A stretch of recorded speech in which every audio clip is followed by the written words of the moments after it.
Hey there, welcome to your deep dive on maximizing your potential. We're taking Scott Halford's Activate Your Brain, and we're pulling out the coolest bits just for you. You mentioned wanting to make some serious moves towards your goals, right? That's right. And this book is all about understanding how your brain ticks to make that happen. It's not just theory, it's packed with stuff you can use right away. Okay, so let's unpack this. Halford starts strong with start small, start now, which, by the way, you've already got a head start on diving into this material. This idea really clicked with me because it reminds me of that story about the guy who traded a red paperclip up to a house.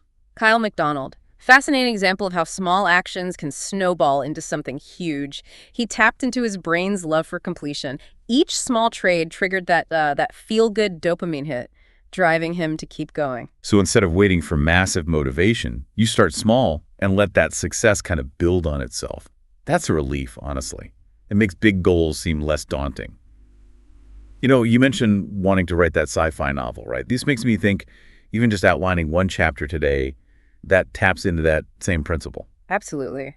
And here's a simple brain hack from the book that complements that handwriting. Halford found that it actually creates stronger memory trails than typing. Wait, really? I am all for ditching the laptop sometimes. So I'm guessing if I jot down ideas from my novel by hand, they're more likely to stick. Precisely. It's like strength training for your memory. Now, let's shift gears for a moment and talk about how our brains are structured. It's not just one brain, but three interconnected parts that influence our decisions and reactions, particularly when it comes to that goal-getting drive. Free brains. All right, this is where I know things are about to get interesting. Lay it on me. Think of it as a hierarchy. You've got the reptilian brain, the oldest part, responsible for basic survival instincts, breathing, heart rate, that sort of thing. Then there's the mammalian brain, the emotional center we share with other mammals. It's all about feelings, impulses, chasing those rewards. And finally, the star of the show, the human brain, or neocortex. That's where higher-level thinking, decision-making, and emotional intelligence reside. So it's like this constant internal tug-of-war between instinct, emotion, and rational thought. No wonder making decisions can feel so complex sometimes, especially when I'm feeling pulled in different directions with my goals. Exactly. And you mentioned feeling stressed sometimes, right? Yeah. This might be that tug-of-war Halford talks about, that feeling of being overwhelmed. It could be your mammalian brain saying threat while your human brain is trying to strategize. That makes so much sense. So how do we help our human brain take the reins more often, especially when it comes to making decisions about my goals? That's where things get really fascinating. Halford talks about approach versus avoidance behaviors, which are tied to our brain chemistry. When we're moving towards something rewarding, like achieving a goal, we get a hit of those feel-good chemicals.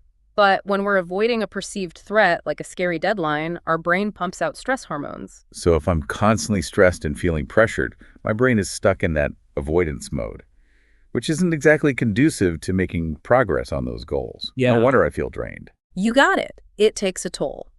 That's why Halford introduces the SCARF model, which stands for status, certainty, autonomy, relatedness, and fairness.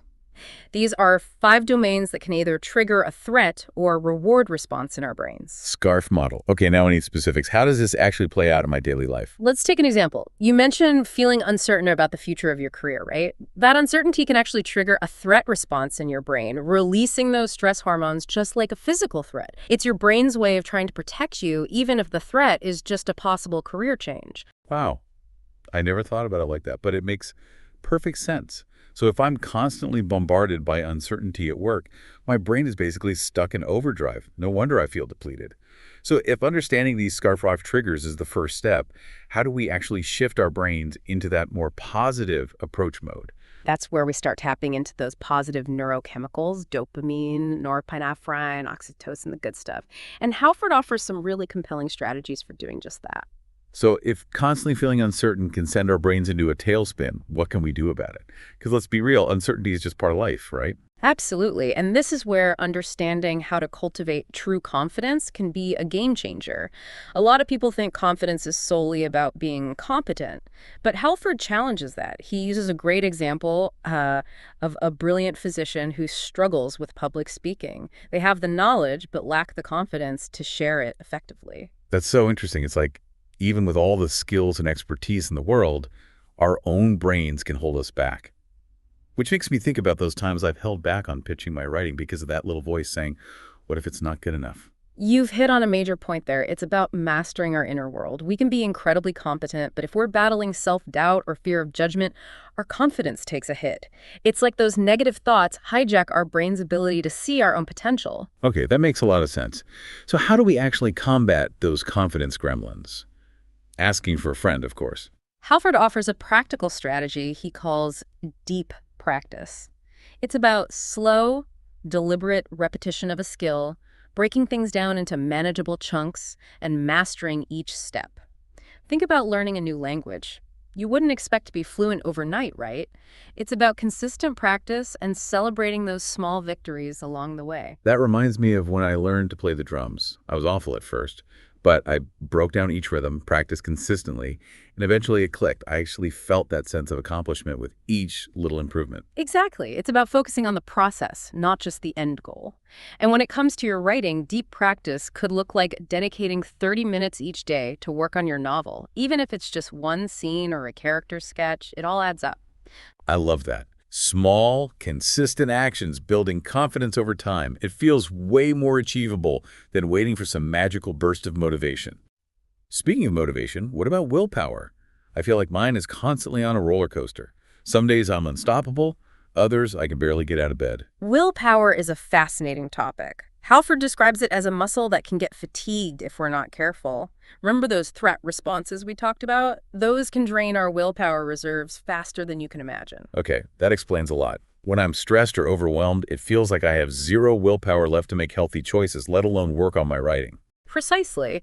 So instead of relying on willpower alone, the book encourages us to become more strategic.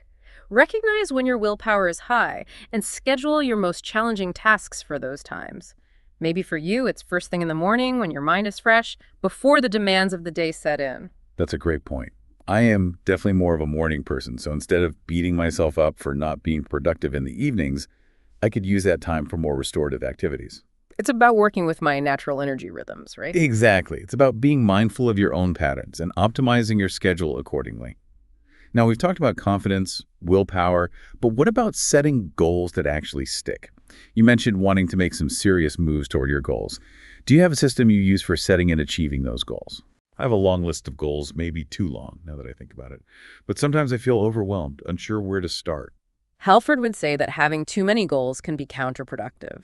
Our brains can only handle so much at once. Instead of spreading ourselves thin, he recommends focusing on a few key goals and breaking them down into smaller, actionable steps. It's that start small, start now philosophy in action. Okay, so instead of trying to tackle everything at once, I should prioritize a few key goals and create a plan for tackling them strategically. Exactly. And remember how we talked about the importance of connecting with the why behind our goals? That's crucial for staying motivated when things get tough. So if you're feeling stuck, reconnect with the reasons behind those goals. Why is writing that sci-fi novel important to you? What kind of impact do you hope to make? That's such a good reminder.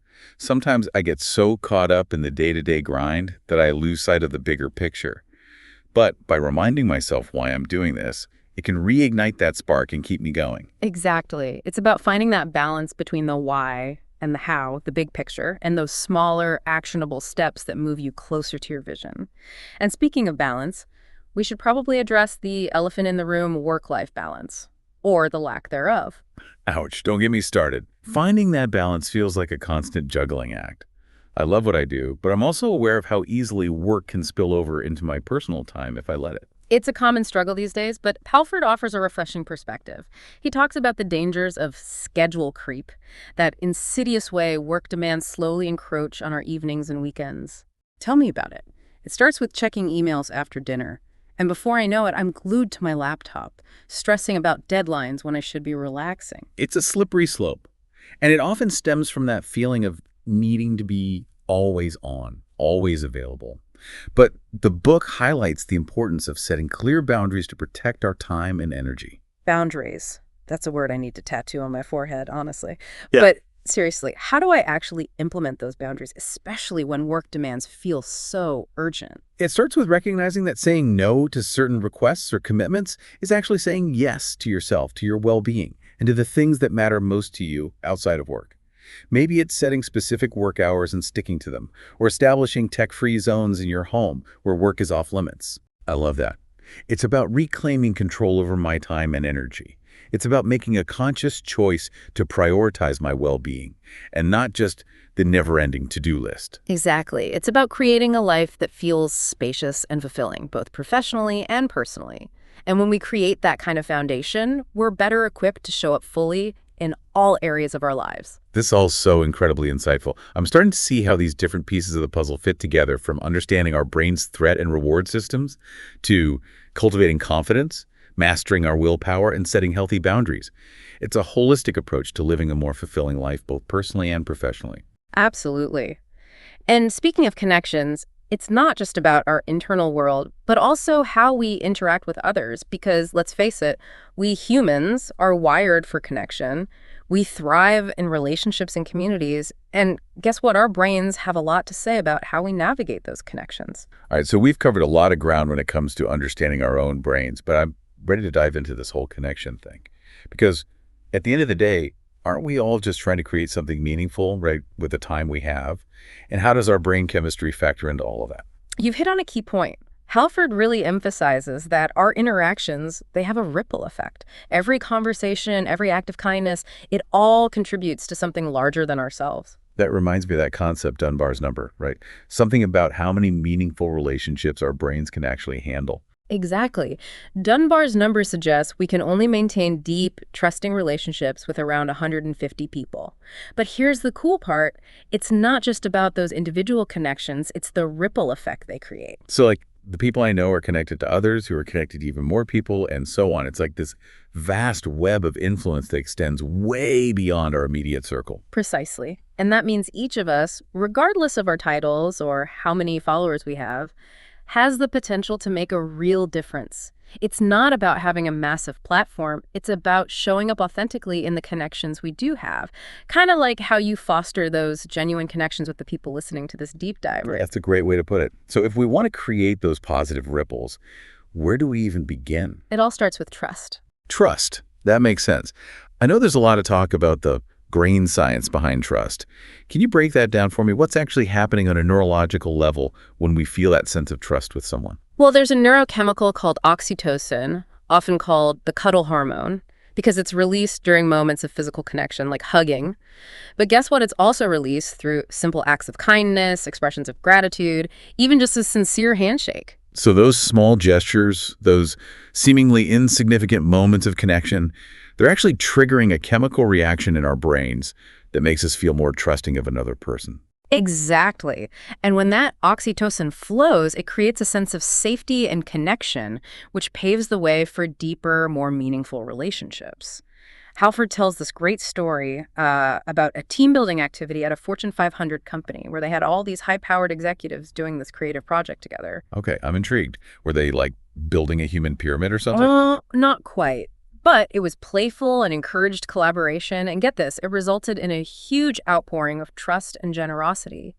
They ended up making a significant donation to charity, all because they tapped into that sense of shared purpose and connection. That's amazing. So sometimes it's not about those formal trust-building exercises. It's about creating an environment where people can let their guard down, have fun, and connect on a more human level. Precisely. It's about creating those conditions where oxytocin can flourish. And speaking of connection, let's talk about communication. You mentioned wanting to improve your communication skills, and Halford dives into some really interesting research on how to have more positive and productive conversations. Have you ever noticed how different people react to good news? Like, say, you sharing an exciting new project you're working on. Oh, absolutely. Some people are over the moon for you, wanting all the details, while others, well, let's just say their enthusiasm isn't quite as contagious. It's so true. And there's actually a framework for understanding these different responses developed by researcher Shelley Gable. She outlines 4 ways people typically respond to good news and bad news, for that matter. Or different ways. Okay, now I need details. Lay it on me. So there's the active constructive response, which is like hitting the jackpot of positive communication. Think about someone who's genuinely thrilled for you, asking engaged questions, really basking in your excitement. They're fully present, celebrating your win. Okay, I love those people. They make you feel amazing. And then there's the flip side, right? The people who almost seem annoyed when you share something positive. Unfortunately, yes. That would fall under the active destructive response. It's like someone raining on your parade, pointing out the negatives, or shifting the focus to their own accomplishments. And then there are the two more passive responses. Passive constructive is like a quick, that's nice, without much genuine engagement. And then there's passive destructive, which is basically ignoring the news altogether. Wow. I can definitely see how those different responses would impact a relationship long term. So are we all just stuck with our default communication style? Or can we actually learn to be more active constructive in our interactions? That's the good news. Halford emphasizes that we can all learn to be more intentional with our responses.